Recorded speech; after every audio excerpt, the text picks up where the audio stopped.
In today's video, I'm going to teach you how to create sprints in Notion.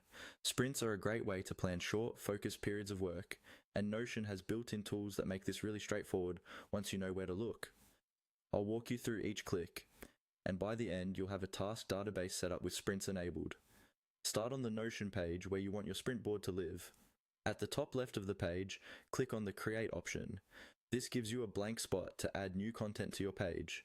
In that empty space, type a /, then the word database. Notion will show you a list of database options as you type. From those options, choose Database inline. This creates a small database directly inside your current page, instead of sending you to a full page view. It's perfect for managing sprints alongside your notes or documentation. You'll now see a basic table with a few default columns. Look towards the top right corner of this new database and find the icon that looks like two small horizontal lines or sliders. Click on that icon. This opens the Database Settings panel where you can customize how this database behaves. In that panel, click on More Settings. This is where Notion hides some of the more advanced options.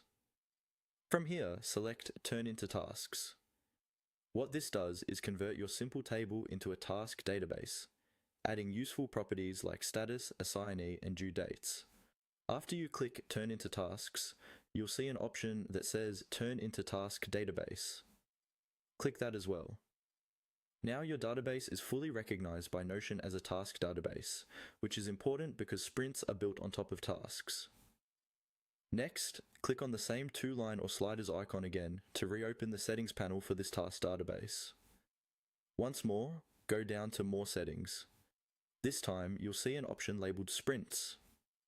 Click on Sprints to access the sprint-specific configuration.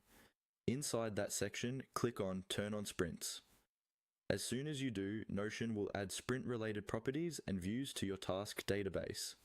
You'll be able to group tasks by sprint, plan work in cycles, and track progress over time, all within this database. And that's it. You've created an inline task database in Notion and turned on sprints, so you're ready to start organizing your work